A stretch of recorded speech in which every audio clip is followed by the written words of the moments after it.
The thing that happens in Japan, though, when you're a nonprofit, you have to create your own funding sources for things. And what's happening in Japan as far as music goes, coinciding with the Biodiversity Conference is Central Japan's major annual rock festival. And all the top bands in Japan are coming to that, and they're all just delighted to play, so they don't get paid anything or just get a stipend. So when you bring an international band from another part of the world, our band, for example, out of Hawaii, then we have to pay our way for this, but we're given the honor of being there. They're having a concert where they're asking us to be on with Kitaro. Kitaro. Yeah, that's nice. He's wonderful. That's very nice. So we're honored to have that chance. So we're in a fundraising mode right now, ef123.org, and what we'd like to do is get the funding necessary. It's going to be about $51,000 for the band to go, about $75,000 for us to set up a booth and share Hawaiian culture, art, environment, and share the Hawaiian lifestyle with people. People love Hawaiian lifestyle, and we get a chance to represent that and be ambassadors for that. Phenomenal. Phenomenal. So people can obviously make contributions via the website. And what else can people do to get involved with Earth Foundation? You know, we're really concerned about helping to spread knowledge and entertainment about how to protect Maui. Maui is so important, and that's why we stay here. That's why we're all here right now. We could really be an example for the whole world. I think so, don't you really? I really do. Maui's so small and has so much going for it that we can make it a beacon of light for the world to look at. An example, don't you think? Absolutely. We've got everything it takes. I mean, if we can't do it, who can? We've got the sun, we've got the water, we've got the wind, we've got it all. So I think we really should be the example. And see, because I mean, Maui has 110 people who actually live here. 110,000. 110,000. Yes. And maybe another 30,000 or 40,000 a day that, in good times, that come here as tourists. So we have a manageable population where we could actually coalesce and come behind everything and really make things happen quickly. So let's say we decided to get into more alternative solar and energy and wind and ocean thermal. Ocean thermal, I understand, is actually going to be coming to Hawaii. I know of people who are actually setting that up now. This is an exciting time. We could be totally self-sustaining. We could be growing our own food. We could be providing most of our energy. We have no, and our power plants are running on gasoline, on oil. That's kind of crazy when you don't have any source there and for your own oil, and we're in the middle of nowhere, 2,500 miles away from the closest, we're the most isolated landmass in the world. And our culture is so amazing here. The Hawaiian people, 1,500-year-old culture, the depth and the feeling of it, the dance, the art, they're just amazing people. And the aloha. The aloha is so important to preserve, and we're so lucky to be here and doing all this. Absolutely, positively, very lucky. So another thing I want to mention is that there are weekly meetings for Earth Foundation, and if anyone is really interested in plugging in and becoming part, would you like, possibly through the website, can they contact you? Yes, they can, and I'd be happy to talk with them, whatever. And yes, we are open. And if people have media skills, if people have organizational skills, if they want to work with the schools, we're looking at the schools right now as being a huge resource. Imagine if we could, with the media centers at the different schools, imagine if we could go into one or two of the media centers and actually have them become allies with us, and we could help the kids who are very sharp in media. They grew up with MTV, they do all these great things. And computers. And we can all team up and help create programming, create shows. I think we'd like very much to work with more kids in King K High School and Baldwin, whatever. I think that's a real asset, a real thing to develop. The kids, they are the future. And we want to bring them with us. And we want to learn both ways. They have a lot to teach us too. Absolutely.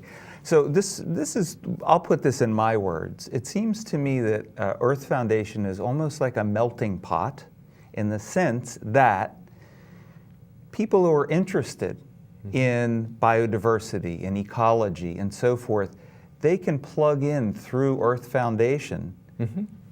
How would you put that? Well, you know, Earth Foundation. Your words. Earth Foundation is a media production company, and the way it works, I'm a producer, and a producer, it's standard policy. A producer always has 5 different media projects at any one time in different stages of development and execution. Film, TV, music, whatever it is that you do, internet. You have 5 going at one time, and some are actually being developed and some are actually being produced right then on the spot. Well, Earth Foundation is a media production company, so Earth Foundation always has 5 projects, 5 media projects going at any one time in different stages of development. We're just like a producer would do. Earth Foundation is a production company. It does the same thing. So we are very focused that way. As long as people come in with projects that are, we think, important to help with, we're glad to do that. And Akaku and Earth Foundation have a very close relationship and always have. Love Jay April, an old friend of 32 years. What Jay has done here at Akaku is nothing less than amazing. He has taken a station that was having a very hard time. He and his close associates, Lou and Tree, have done just amazing things. And they have taken this and turned it into an amazing situation where you can come here for next to nothing, $100, and get trained in world-class skills in camera or studio or production or editing. I mean, bless Jay. I'm a testament to that. This show is a testament to that. Here we are, right? Yeah, isn't this great? It's the truth. You know? And you, at one point, there was a way that Earth Foundation helped Akaku. Yes. You know, I guess it was back in 2005. They were having problems, and we tried to be helpful. And fortunately, Akaku is a great channel for free speech and protection of the community of Maui. And it has this huge heart that it shares with Maui, and it takes all their media, it takes their people, it gives them this education about how to use video, how to shoot it, it plays their programs that they produce on the air. We've always supported that. So when it was having problems back in late 2005, we tried to help go to bat with them along with other people. And then they've been kind of having to run this a bit of a battle for the last 5 years. For some reason, during the Bush administration, they decided to go after public access stations in Texas and New York. And for some reason, they decided to do that here in Hawaii too, which was a shame.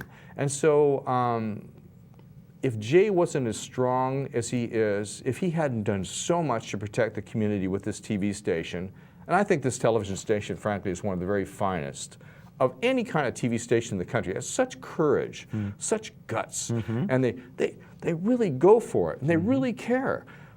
And top-notch people, top-caliber people working here. Yeah. Absolutely. Yeah. And they started coming after the station because they felt, I don't know, there was some problem with land development, whatever like that. The station was trying to help preserve some of the beaches here, and it riled up certain forces here, and the governor of the state and maybe some of her people were in the Bush camp, and they decided, I think, to maybe come here and take that campaign to affect the public access stations in the state. And for some reason, the forces that be started coming after the public access stations across the entire state and threatening that different ways of trying to stop them from being empowered by the groups that were currently running them.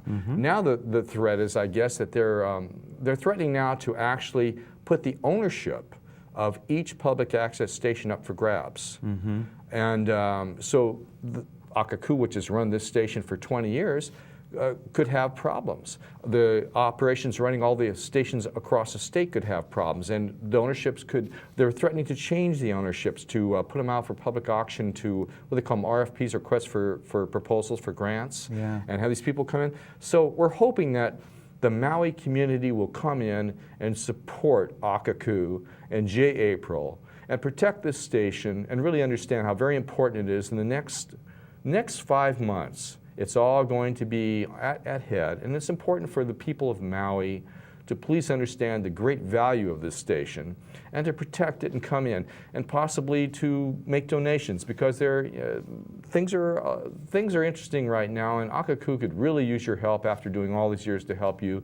Maybe you could kind of come in and team up a bit with them too right now. And it'd be a sensitive and a wonderful thing to do, and I think the people at Akaku would really appreciate that and would give the great thanks from their heart for your help.